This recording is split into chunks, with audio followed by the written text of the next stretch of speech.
I stand before you, today not as a puppet of foreign powers, nor as a man seeking vengeance or personal gain.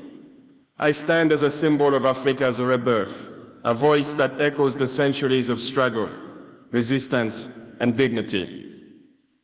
And I say to you, the West wants me deposed, or even dead. But why? First, let us address the mounting specter of fear that grips the Western establishment. According to the echo chamber media, I am a tyrannical, gold-thieving warlord, a threat to stability in the Sahel. They portray me as the enemy of progress. But we know the truth. For them, stability means submission. For us, true stability means sovereignty. A state beyond foreign control, a people empowered to forge their destiny. Why does the West see me as a threat? Because I dare to reclaim Burkina Faso's gold. I dare to expel the colonial master France and declare that we no longer bow to foreign military presence. I dare to announce our alliance with new horizons, Russia, Turkey, and our Sahelian brothers, saying loud and clear, we will pursue win-win partnerships, not neo-colonial deals. When I nationalized our gold sector, built a national gold refinery and ended gold exports to foreign processors, I disrupted the flow of easy profits flowing to Western elites. We built infrastructure, agriculture mechanization, new roads, electric vehicles, dams, airports for trade and tourism. We even declared our exit from ECOWAS and formed the alliance of Sahel states, reclaiming regional policy from Western dominance. These are not acts of tyranny, they are acts of liberation.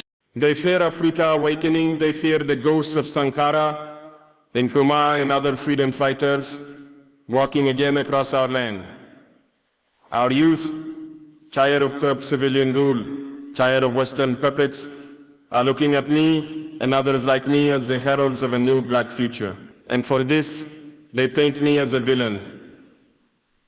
But we know the applause in Ouagadougou as real hope and not theatrics. Let us reflect on the twin coup de 2022. In January, Damiba overthrew the civilian cabaret, citing failure to stem job difference. By September, many of us in the military felt it too. Damiba had not delivered, so I led the second coup, not for power but for action, to save our citizens. And so many across generations welcomed the change with open hearts, hoping for effective leadership where there had only been stagnation.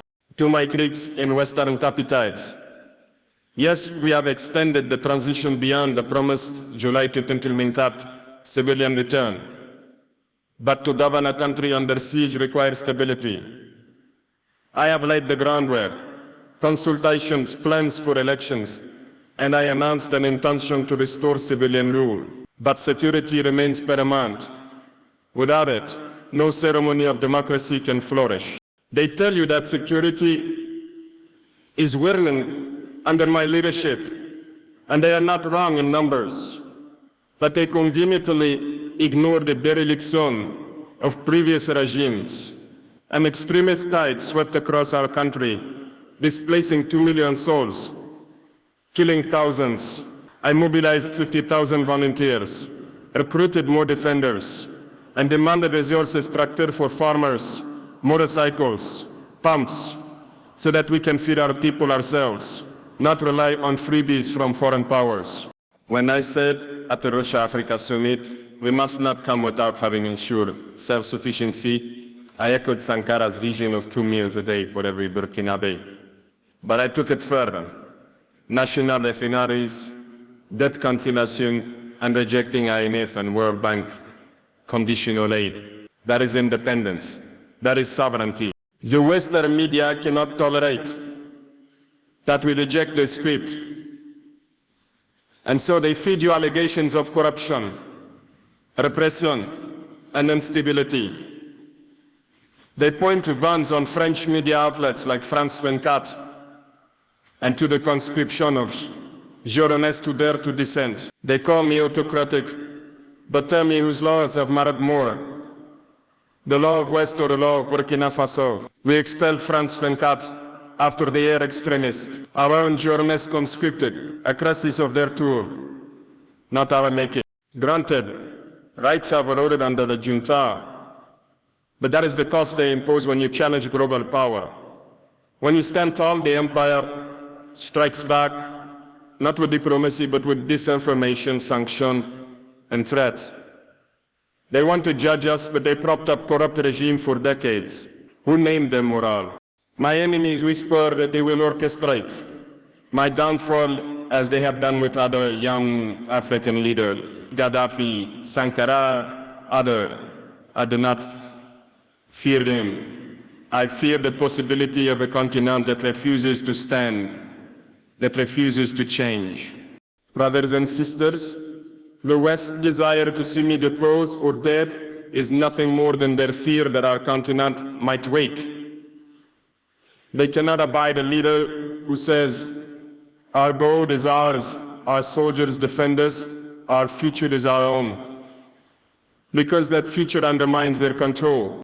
And they cannot abide a leader who receives adulation from African youth and digital communities as the David, who stands against colonial Goliath. That narrative terrifies them. So they push their narratives, instability, dictatorship, terrorism. But I say to you, the real instability lies in perpetual dependence. The real tyranny lies in foreign domination. We have chosen resistance. You have seen agricultural modernization, 400 tracteurs, 714 motorcycles, 239 tillers, pumps to irrigate. Technology in the hands of farmers, not foreign corporation.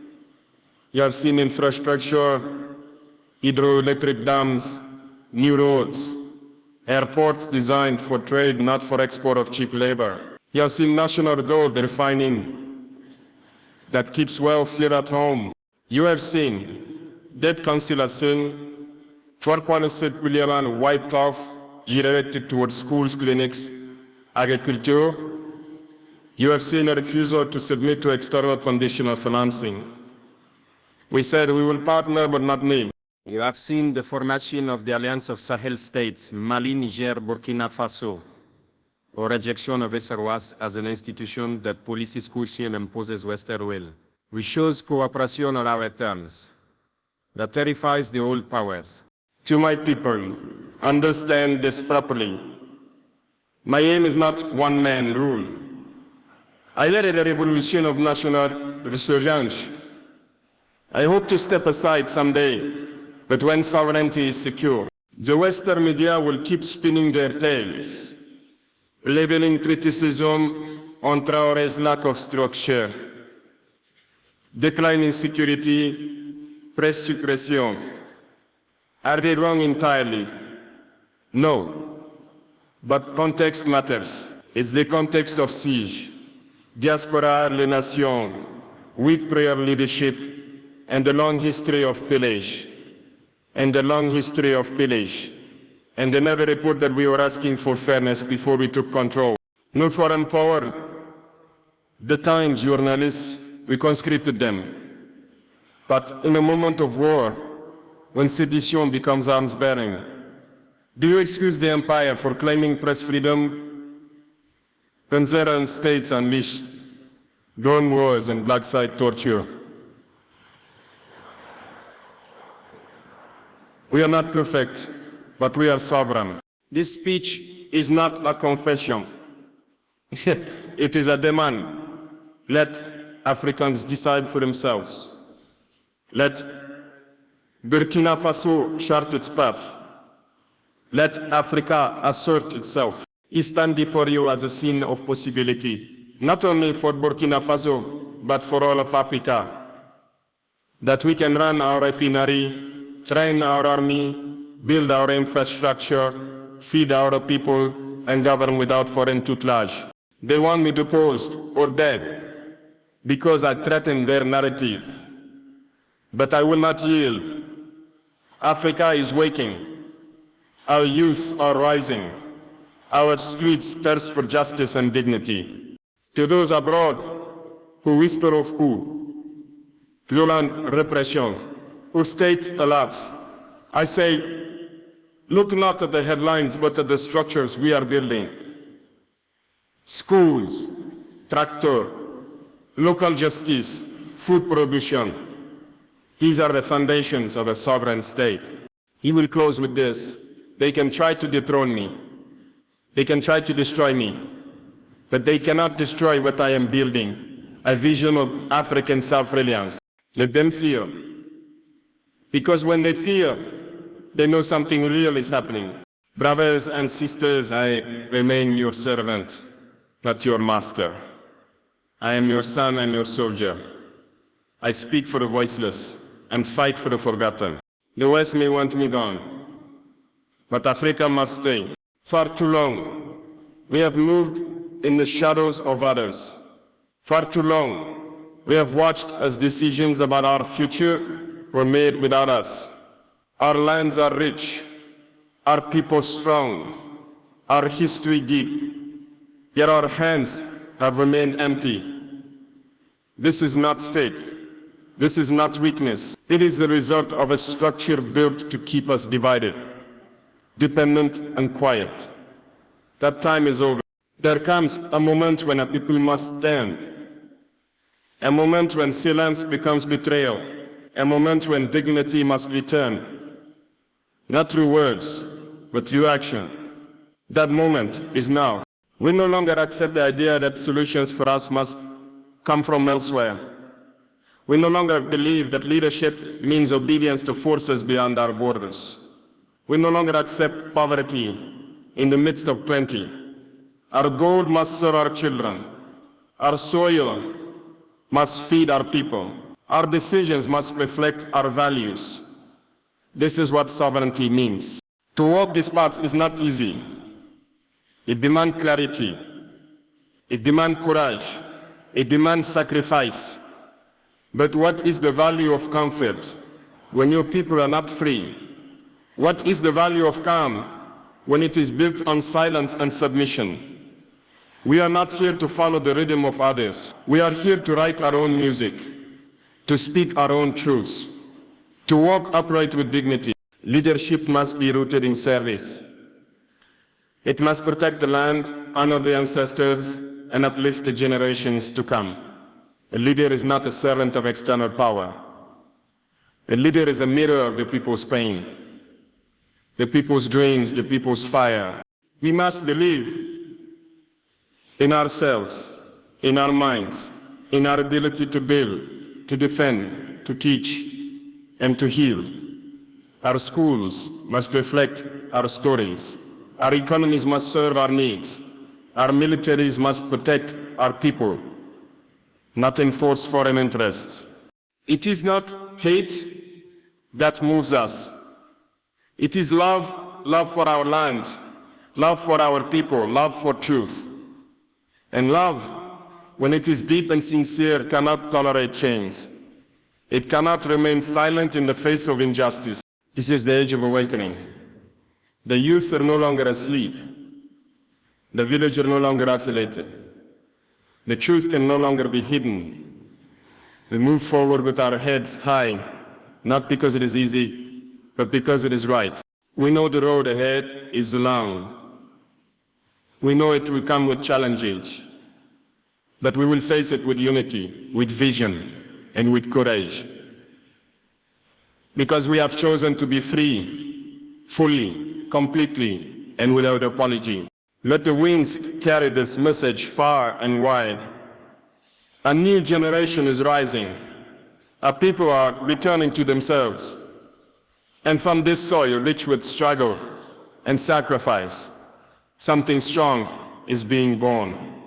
We are rich, not in dreams or hopes, but in land, in mineral, in water, in people. This richness is not new. It has been here for generations. Gold flows beneath our soil. Cotton grows in our fields. Our rivers move with strength. Yet what has been our condition? Poverty in the land of wealth. Hunger where the earth is fertile. Death where abundance lives. This contradiction is not natural. It is a result of choices, not by fate, but by design. That is why we must take control of what belongs to us. Not tomorrow, today. A nation that does not control its own resources is not free. A people who cannot decide the future of their wealth are not sovereign. And leadership that does not protect the fruits of its land is not leadership. That is why we have chosen the path of nationalization, not to punish, not to provoke, but to restore dignity to our people. Gold will no longer be extracted without benefit to our children. The hands that work the mines will not live in darkness. The revenues will not vanish into unknown places. Our mineral must build our schools, our hospitals, our roads. Our land must feed our people before anyone else. This is not ideology. This is justice. Economic independence is not just about budgets and policies. It is about pride. It is about making our own decisions based on our needs, our realities, and our vision. We will not wait for permission to shape our economy. We will not beg to access what is already ours. We are not asking, we are acting. Some will say, this is risky. Some will say, we are moving too fast. But what has slowness brought us? Decades of waiting have given us nothing but more poverty. Now is the time for courage. Now is the time for bold steps. We are building systems that serve us. We are training our youth to lead industries. We are investing in agriculture that feeds our families, not foreign markets. We are creating banks that listen to the needs of our people. Every step we take is a declaration. Our destiny is in our hands. To the young people, understand this clearly. Economic independence is the shield of a free people. Without every other freedom is an illusion. Do not be content to be workers in someone else's factory while your land provides the raw material. Do not be satisfied with wages while others walk away with billions. Rise, learn, build. We are not against partnership, but partnership must be fair. It must be based on respect. It must be based on respect. Let no one misunderstand us. We are not turning inward. We are turning upright. This land belongs to its people, and its wealth must serve those who live on it. From this principle, we will not move. This is our path, and we will walk it with determination, discipline, and dignity. When the road becomes unclear, when institutions drift from the purpose for which they were created, it becomes the responsibility of a sovereign people to chart a new course. That is what we have done, not in anger, but in duty, not in fear, but in clarity. We walked away from what no longer served us. We stepped out of a house where our voices were ignored. We did not abandon unity, we reclaimed it. Unity must be built on shared struggle, shared purpose, and shared respect. When that is absent, unity becomes a prison. For too long, we have been told what cooperation means. We have been instructed to follow paths designed elsewhere. For objectives we did not define. Our economies remain weak, our youth unemployed, our borders porous, and our sovereignty under threat, all while being told that we belong to a community. But community must mean protection, not betrayal. It must mean dignity, not dependence. That is why we joined hands with those who face the same storms, brothers who do not speak of theory, but who live the same realities, brothers who fight on the same front line for sovereignty, for security, and for justice. Together we have formed the Sahel Alliance. This alliance is not built on rhetoric, It is not a symbolic gathering. It is a foundation for a new way of working together. We are not waiting to be invited. We are not begging to be understood. We are building what reflects our truths. The Sahel Alliance is a pact of survival, of resistance, and of reconstruction. It is about protecting our borders, securing our people, and defending our values. It is about investing in each other, training together, producing together, and deciding together. It is not isolation. It is liberation. Some may not understand. That is fine. This path is not for those who seek approval. It is for those who seek freedom. And freedom has never come without struggle. We will strengthen our economies by relying on each other. We will trade what we grow. We will build what we need. Our currencies must serve our people, not foreign banks. Our soldiers must defend our villages, not foreign interests. Our diplomacy must speak with one voice, strong, rooted, and sovereign. This is not an end. It is a beginning that rises from disappointment, but moves forward with vision. We do not reject unity. We redefine it. We do not run from cooperation. We rebuild it on our terms. To the people of the Sahel, this is your moment. This alliance is your shield. It is your chance to live with dignity, to raise your children without fear, and to walk in the world with pride. We are not walking backward. We are walking home to ourselves, to each other, to the truth, and we are not turning around. Before we speak of democracy, we must first speak of dignity. Before we organize elections, we must organize survival. A hungry child does not vote. A village without water does not care about ballots. A nation at war does not need slogan, it needs security. Too many times, we have been told that the form is more important than the foundation, that what matters is how things appear, not how they function. But I say this, no imported model can replace the lived reality of our people. No foreign textbook will teach us how to govern a land we know with our bones. We are not against democracy, but we are against hypocrisy. We will not pretend to be free while our people remain trapped in fear, hunger, and chaos. What use is a ballot box if it stands in the middle of a battlefield? What good is a constitution if our citizens are being buried beneath bullets and bombs? Let us be clear. We need stability. We need peace. We need roads. We need food in our markets, teachers in our schools, and medicine in our clinics. This is the democracy of life, not of paperwork. The true voice of the people is heard not once, every 5 years, but every day, in how they live, in how they eat, in whether their children survive to see the future. There are those who say we delay, that we detour, but they do not walk the roads we walk. They do not bury the dead we bury.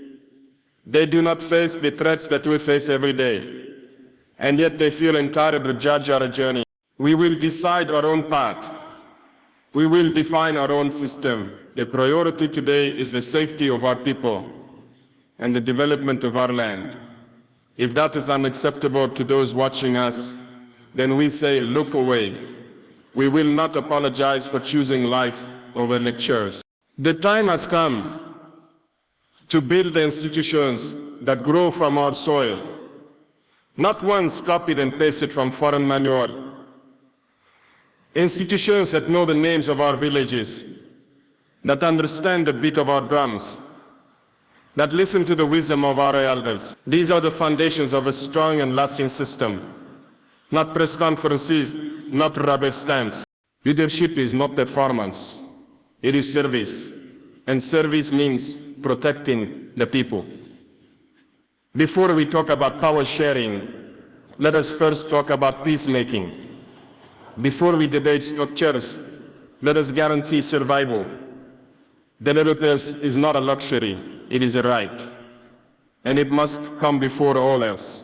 We are choosing a path of responsibility, one where we defend what is ours and build what we need.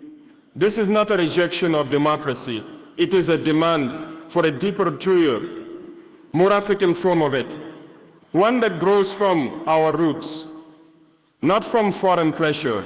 Let us walk forward with confidence. We know what our people need, and we will give it to them, not through speeches, but through action. Not in theory, but in truth. Africa is not dying. Africa is awakening, and it is the youth who are leading this awakening. You are not the future. You are the present. You are not the ones to wait. You are the ones to act. For too long, African youth have been told to stay quiet, to stay patient, to stay in line. But what has patience given you? Unemployment, exile, humiliation, no more. The time of silence is over. The time of action has come. We are not here to beg. We are not here to imitate. We are here to build. We are here to resist. We are here to stand. And this generation will not kneel before oppression, not in Africa, not in anywhere in the world. The youth of Africa must know you are not weak. You are not lost. You are not inferior. You are powerful. You are capable. You are the fire that they fear. That is why they try to distract you. That is why they want you divided by tribe, by religion, by borders. Because when you unite, when you organize, when you rise, nothing can stop you. We are not afraid to say it. The youth must lead the revolution. Not with hate, but with courage. Not with destruction, but with clarity. You must take control of your education, your economy, your land, and your future. No one will give it to you. You must claim it. You are not soldiers of chaos. You are soldiers of consciousness. You are not rebels. You are reclaimers, reclaiming your history, reclaiming your culture, reclaiming your pride. Let no one tell you who you are. Let no one write your story for you. When I stand before you, I do not see hopelessness. I see warriors. I see farmers, builders, teachers, thinkers, inventors, leaders. Do not wait for permission to lead. Do not wait for old systems to accept you. Break the chains with your mind, with your unity, with your discipline. I know this. Resistance is not just protest. It is creation. It is self-reliance. It is refusing to sell your soul. It is building schools in your language, owning your resources, defending your communities, and respecting your ancestors. That is true resistance. Let us never forget those who died for our freedom. Let us never forget those who were taken across oceans and never returned. Let us never forget the ones who stood with empty hands, but full hearts, and said, "We will fight." That spirit lives in you now. Carry it forward. We are not asking the world to see us. We are making ourselves visible through action, through unity, through truth. The African youth is no longer waiting at the gates. The African youth is breaking them open. Stories, organize, educate, defend, and never forget the revolution wears your face.